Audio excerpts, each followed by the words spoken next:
कि मधुबन विधानसभा किसी का जागीर नहीं है। ये मधुबन विधानसभा किसी का जागीर नहीं है, ये हमारा अपना मधुबन है। ये आपको समझना पड़ेगा। सोच है, एक फार्मूला है जेपीपी फार्मूला। इस फार्मूला पे अभी तक काम होता आया है। तो आप कहेंगे जेपीपी फार्मूला का है। तो जेपीपी फार्मूला का मतलब मेरे अनुसार से जाति, परिवार और पार्टी विशेष। लोग इतना बेवकूफ समझ ले कि लोग के लागे था कि हम मतलब जाति धर्म के उकसा दे लिया, लोग के बेवकूफ बना दे लिया, जाति धर्म पे हमरा तो वोट मिलिए जाता। अब एक दिन ऐसे ही जनसंपर्क के दौरान हम परसौनी वाले ये रोड में जा रहे थे, तो वहां नाला जो है वो कराह मार रहा था। रोड नीचे, अब नाला ऊपर बा। एक भी मरीज हमको नहीं मिला है। बदहाली का हालत यह है कि मरीज ही नहीं है। इसका मतलब यह है कि यहाँ रेफरल सिस्टम है। हमें यही लगा, प्रथम दृष्टया देखने से ही लगा ये रेफरल सिस्टम है। यहाँ से मरीजों को कहीं ना कहीं या तो रेफर कर दिया जा रहा है या कोई ना कोई ऐसी स्थिति है जो यहाँ पे जो स्थिति है वो बद से बदतर है। मतलब जो बीमारी बा वो बीमारी ही सोच के आई कि अच्छा संडे बाद छोड़ दिले, काल बीमार पड़ा हम, तब डॉक्टर साहब आइए तब जाके हम दिखाए। बंदर बाट का खेल तो आप समझ रहे हैं कि मधुबन तो लूट का केंद्र हो गया है। पढ़ाई अच्छा क्यों नहीं हो रहा हम कभी नहीं पूछते हैं। हम जाएंगे तो क्या पूछेंगे, वो खिचड़िया नहीं खे मिली। मतलब प्रतिनिधि है, जनप्रतिनिधि, मतलब कल जाओ तो गिर के निगाह लगे वालों कि केन्ने से बंदर बाट हो जाए। और जात जीते तानू, अरे हमार पार्टी जीते तानू, अरे हमार परिवार के लोग जीते तानू, अरे तक के डूबता, डूब हम रहे हैं। हम एक एक टोला को टच करेंगे, एक एक गांव के एक एक टोला के बच्चों को हम जागृत करेंगे। हम उनको कहेंगे कि भैया खिचड़ी ना चाहिए, हमरा खिचड़ी ना चाहिए, हमरा कपड़ा ना चाहिए, हमरा शिक्षा चाहिए। आज का जो चर्चा का विषय है वो एक्चुअल में चर्चा का विषय है बदहाल मधुबन का समाधान। इसका समाधान कैसे हो, इसके लिए आज हम लोग यहाँ पे एकत्रित हुए हैं और आपने जो सहयोग दिया है उसके लिए हम फिर से एक बार आभार व्यक्त करते हुए अपने बात को रखने का प्रयास करते हैं। देखिए, हम क्योंकि ये शीर्षक ही है बदहाल मधुबन की जो समाधान है, उसके ऊपर जब हम चर्चा करने जाते हैं तो आप गौर करके देखिए तो हम कहां से शुरू करें और कहां खत्म करें, हमें कुछ उसका और छोर दिखता हुआ नहीं प्रतीक होगा। शुरुआत लेकिन कहीं ना कहीं से तो करनी पड़ेगी और हमें ये बताने की आवश्यकता नहीं है कि बिहार में हमारा जो मधुबन विधानसभा है वो कहीं ना कहीं पिछड़ा हुआ है और ये पिछड़ापन जो है वो कहीं ना कहीं वो बदहाली जो है मधुबन का, उसका जो कह सकते हैं आप कि उसका जो मेन कारण है वो हमें लगता है कि ये एक फार्मूला, ये हमारा सोच है, एक फार्मूला है जेपीपी फार्मूला। इस फार्मूला पे अभी तक काम होता आया है। तो आप कहेंगे जेपीपी फार्मूला का है। तो जेपीपी फार्मूला का मतलब मेरे अनुसार से जाति, परिवार और पार्टी विशेष। मतलब ये जेपीपी फार्मूला का मतलब यही हो गया, जाति, परिवार और पार्टी वाला फार्मूला है ये। इसका मतलब ये है कि हमनी लोग इतना बेवकूफ समझ ले कि लोग के लागे था कि हम मतलब जाति धर्म के उकसा दे लिया, लोग के बेवकूफ बना दे लिया, जाति धर्म पे हमरा तो वोट मिलिए जाता। जाति पे ना भेल तो हम परिवारवाद कर देली, अब परिवार के कारण से लोग के अपना तरफ अट्रैक्ट कर लेली, लोग के सिंपैथेटिकली रो देली, गा देली, लोग से मिल लेली, काम हो गए। ओहू से लोग ना मानी तो ई पार्टी हले बा, ए पार्टी से वो पार्टी, वो पार्टी से ये पार्टी घूमत फिरत रहली, जेकर हवा बहल ओने मूव कर देली, अपन काम हो गए, अपन रोटी चलता। अब मधुबन जो बदहाली के दौर से गुजर रहा है वो गुजरता रहे, यहाँ के युवा मरते रहे, उनकी जो मतलब असहजता है वो बढ़ती चल जाए, बद से बदतर होती जाए, उसको पूछने का यहाँ कोई मतलब नहीं है। तो आप कह सकते हैं, हम कह सकते हैं, हमारा मधुबन जो है वो कहीं ना कहीं बीमार है, अपंग है। और इस अपंगता की बात अगर आप करें तो हमें ये प्रतीक होता है कि यहाँ पे कारण केवल एक ही और एक ही है, वो था विकल्प की कमी। यहाँ विकल्प की कमी है, विकल्प की कमी, या यूं कहें कि विकल्प की कमी थी, अब वो कमी नहीं है। आप निश्चिंत रहिए कि कुछ ना कुछ अच्छा होगा और वो कुछ ऐसा अच्छा होगा कि हम लोग कुछ ऐसे सोच के साथ आएंगे और काम करने का प्रयास करेंगे जिससे कुछ अच्छा हो। आप समझिए, जब बदहाली की आप बात करते हैं तो आप किसी भी क्षेत्र में लेके चले जाइए ना, आप सड़कों की बात कर लीजिए, आप एक पकड़ी दयाल का एक जो मुख्य सड़क है पकड़ी ढाका, यहां से आप ढाका तक चले जाइए, स्थिति इतनी बद से बदतर है। थोड़ा सा आगे बढ़ जाइए कि मतलब वो बड़ा मुश्किल है। इस बात को समझना होगा कि रोड की स्थिति अच्छा, इससे इसके लिंक रोड में चले जाए तो पूछना ही बेकार है। नाले की तो परिकल्पना ही सोचना हमारे लिए बहुत बेवकूफी है। अब एक दिन ऐसे ही जनसंपर्क के दौरान हम परसौनी वाले ये रोड में जा रहे थे, तो वहां नाला जो है वो कराह मार रहा था। रोड नीचे, अब नाला ऊपर बा, ना ओकर कहीं लिंकिंग बा, ना कहीं के जुगाड़ बा, पानी कहाँ निकली ओकर कोई व्यवस्था नहीं थे। आप यही जहां बैठे हुए हैं वहीं देख लीजिए, कहीं यहाँ नाला, ये प्रखंड है, यहाँ नाला की स्थिति कहीं नाला नहीं है, तो वाटर लॉगिंग होगा ही। और वाटर लॉगिंग होगा तो कब कहाँ के गिर के मर जाई, ये बोलल मुश्किल बा, सोचल मुश्किल बा। तो ये हमारे लिए बड़ा चिंतनीय है। वाटर लॉगिंग होता है, उसके कारण से लोग बीमार पड़ते हैं, बीमार पड़ने के कारण से बहुत सारी परेशानियां होती है। और जब बीमार पड़ेंगे तो हम कहां जाएंगे? तो हमारे पास चिकित्सा की बात आती है। चिकित्सा का तो मतलब आप कहें तो बद से बदतर स्थिति है। आज आते वक्त इत्तफाकन हम मूव कर गए, अभी आते वक्त हमने हमारा जो सरकारी अस्पताल था पकड़ी दयाल का, हम वहां से मूव करते हुए आए हैं। सोच के आपको ताज्जुब होगा कि वहां एक भी मरीज हमको नहीं मिला है। बदहाली का हालत यह है कि मरीज ही नहीं है। इसका मतलब यह है कि यहाँ रेफरल सिस्टम है। हमें यही लगा, प्रथम दृष्टया देखने से ही लगा ये रेफरल सिस्टम है। यहां से मरीजों को कहीं ना कहीं या तो रेफर कर दिया जा रहा है, या कोई ना कोई ऐसी स्थिति है जो यहाँ पे जो स्थिति है वो बद से बदतर है। बिल्डिंग की स्थिति आप देख लीजिए। हमें लगता है कि 2012 में उसका शिलान्यास हुआ था, माननीय जीतन राम मांझी जी ने उसका शिलान्यास किया था। हमारे पार्टी के हमारे संरक्षक हैं, उन्होंने उसका शिलान्यास किया था। इत्तफाकन दलित वर्ग से बिलोंग करते थे, उनको ज्यादा दिन काम करने का मौका नहीं मिला। 9 साल के कार्यकाल में उन्होंने जो काम किया वो कहीं ना कहीं कुछ ना कुछ अपने नाम को वहां पे साबित करने में वो सक्षम रहे। लेकिन अगर आप देखिए उस बिल्डिंग की, तो सारे कई किसी के खिड़की झड़े हुए हैं, खिड़की लटका हुआ है, बिल्डिंग कराह मार रहा है। मतलब मरीज का तो नामो निशान नहीं है। डॉक्टर की तो बात ही पूछना छोड़ दीजिए। डॉक्टर वहां ऐसे रहते हैं जैसे लगता है कि आज संडे एक भी डॉक्टर नहीं थे। तो मतलब मरीज भी मतलब हॉलीडे लेके मरीज आई, मतलब जो बीमारी बा वो बीमारी ही सोच के आई कि अच्छा संडे बाद छोड़ दिले, काल बीमार पड़ा ना, तब डॉक्टर साहब आइए तब जाके हम दिखाए। तो ये कहीं ना कहीं ये बदहाली जो हम देख पा रहे हैं, एक इस बात का हमें जो लगता है इसका कारण केवल और केवल एक है, वो है जन जागृति की कमी। जन जागृति की कमी, और इसका पूरा का पूरा श्रेय अगर आप कहें तो वो अशिक्षा है, लोगों का अशिक्षित होना है।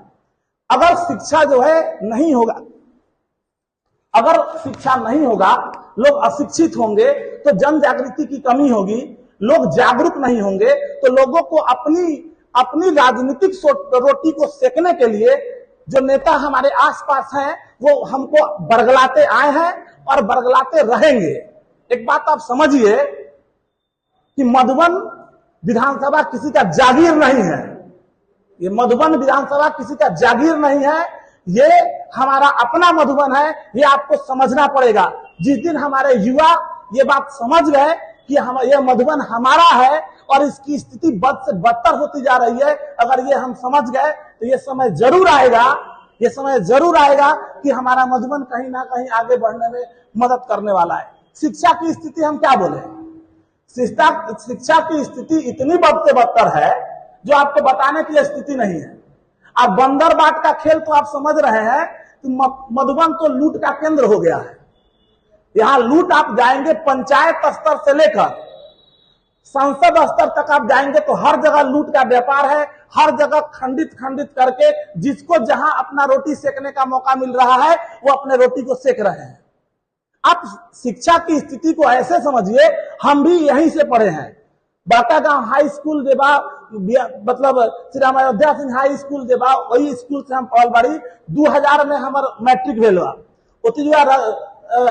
रत्नेश्वरी ठाकुर मतलब वहां के हेडमास्टर रहस।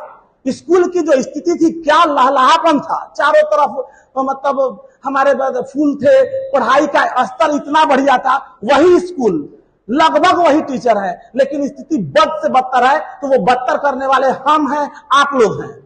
आपकी सोच जो है वो गलत है। आप जाएंगे पढ़ाई के लिए, आप कभी भी सोच के देखिए कि कभी आप गए हो और आप जाके ये पूछे हो कि भैया पढ़ाई, सर एक चीज बताइए, पढ़ाई काहे नहीं की हुई, पढ़ाई अच्छा क्यों नहीं हो रहा, हम कभी नहीं पूछते हैं। हम जाएंगे तो क्या पूछेंगे, वो खिचड़िया नहीं खे मिल, वो खिचड़ी के क्वालिटी बड़ी खराब बा, अंडवा टूटल मिल था, हम यही सोचते हैं।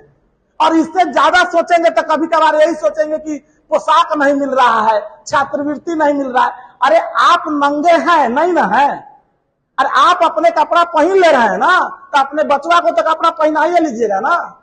आप नहीं खा रहे हैं, आप मर रहे हैं खाए बिना। अरे अपने खा ले रहे तब तो बचवा खाइए लेगा ना। पढ़ाइए, पढ़ाई के बारे में सोचिए, बच्चों से पूछिए। तो यहाँ तो है लूट खसोट है। यहाँ के जितने भी मतलब प्रतिनिधि हैं, जनप्रतिनिधि, मतलब कह लो तो गिर के निगाह लगे वालों कि केन्ने से बंदर बात हो जाए। अरे इतनी बद से बदतर स्थिति है, आप समझ सकते हैं इस चीज को। आप परिकल्पना कीजिए कि हर एक स्कूल का सेक्रेटरी कौन होता है, आप जानते हैं कौन होता है, विधायक होता है। जनप्रतिनिधि हमारा विधायक है। क्या आप पूछ सकते हैं या वो मंच पे आके बोल सकते हैं कि एक दिन भी हम बैठक किए हो कि स्कूल की स्थिति सुधर जाए? कभी नहीं। तो वो जाएंगे तो विकास निधि एकरा में कितना लूटपाट हो सकता, बस हम ही सोच सके इधर। तो ये बद से बदतर स्थिति है। शिक्षक से हम ये नहीं पूछ पा रहे हैं, हम एक बैठक तक नहीं कर रहे हैं। अपने कैडर का खेल चल रहा है, चाहे वो नाइट गार्ड हो, और वहां से लेके अंत तक जाइए तो अपने कैडर को घुसाने का बात चल रहा है। तो ये कहीं ना कहीं बंदरबाट है। और ये हम खुश हो जाते हैं, अरे हमार जात जीते तानू, अरे हमार पार्टी जीते तानू, अरे हमारे परिवार के लोग जीते तानू। अरे तक के डूबता, डूब हम रहे हैं, हमारा मधुबन डूब रहा है, हमारे लोग डूब रहे हैं, और हम कहीं ना कहीं गर्त में जा रहे हैं। और इसको हमको समझना पड़ेगा।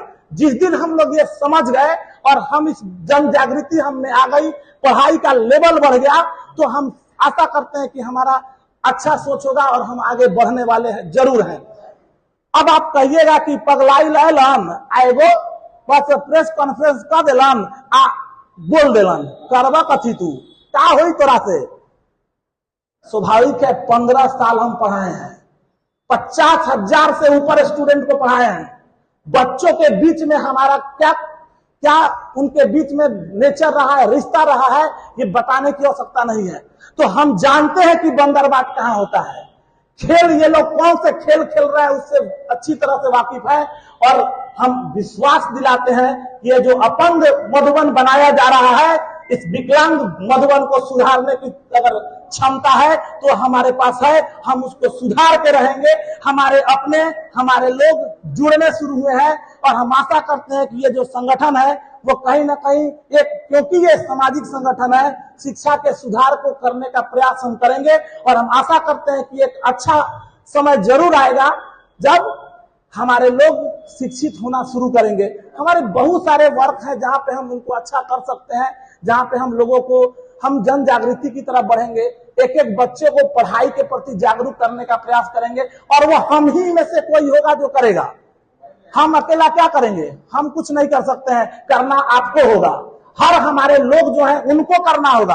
और इसके लिए हम लोग हमारे जो बहुत कम समय में, क्योंकि हम शिक्षाविद रहे हैं, हमारा पूरा फैमिली शिक्षाविद रहा है। हमारे फादर, आप अगर बहुत लोग जानते भी होंगे, बड़का गांव में एगो JR पब्लिक स्कूल रहे, तो वही स्कूल के हम प्रोडक्ट बाड़ी या लगभग वो आसपास के 5 किलोमीटर के रेंज में जे भी लड़का आज अच्छा जगह बा, वो JR पब्लिक स्कूल के डॉक्टर रामकृष्ण शर्मा के से कहीं ना कहीं पहले हुई। तो शिक्षा हमारे रग रग में है। तो हम इतना उसी में रिझे हुए थे, उसी में बुझे हुए थे कि हमको ये पता नहीं चल पा रहा था कि हमारा जो मधुबन है वो कहीं ना कहीं पहुंच रहा है। क्योंकि हमारी भी कहीं ना कहीं व्यस्तता थी, हम अपने आप को एक मुकाम तक खड़ा करने का प्रयास कर रहे थे।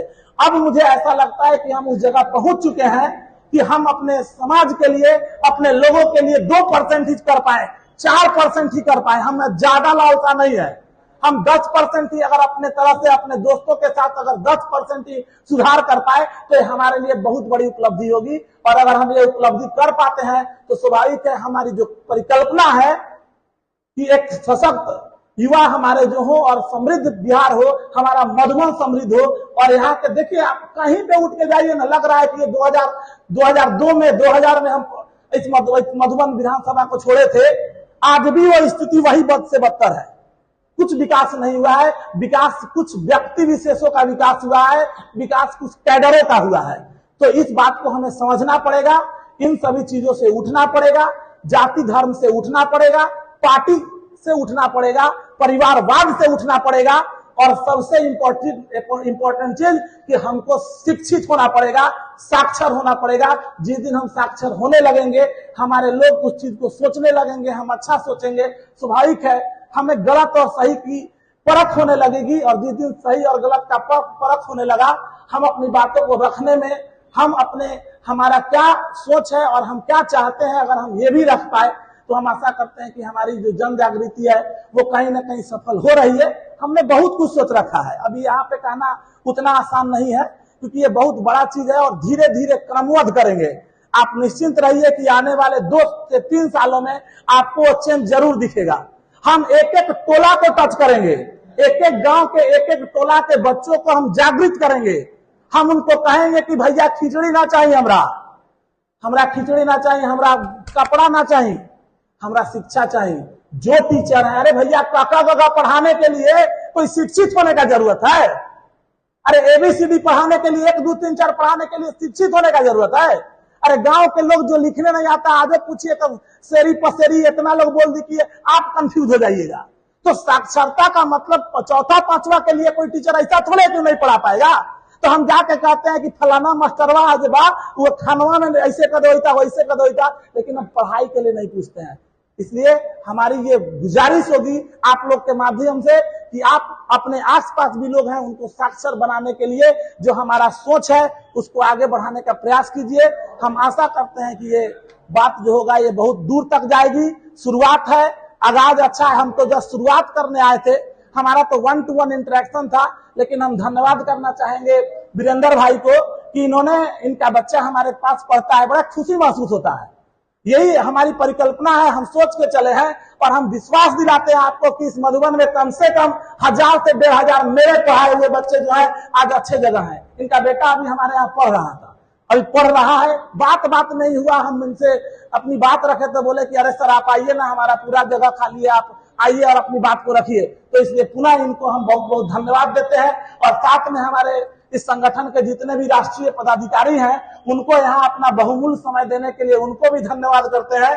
साथ में हमारे जो अग्रज हैं, हमारे अनुज हैं, हमारे गांव और हमारे सहयोगी, हमारे आसपास के जो लोग हैं वो आए हैं, उनको मैं धन्यवाद करना चाहता हूँ। और सबसे इम्पोर्टेंट चीज इस बिहार की नई परिकल्पना, इस मधुबन की नई परिकल्पना में आपकी सहभागिता, अपनी सहभागिता को बड़ी प्रखरता से रखने वाले हमारे मीडिया बंधु जो आप हमारे सामने खड़े हैं, उसके लिए हम आपको सहृदय धन्यवाद देते हैं। और इसके साथ हम आज जो है आज की बात को खत्म करते हैं।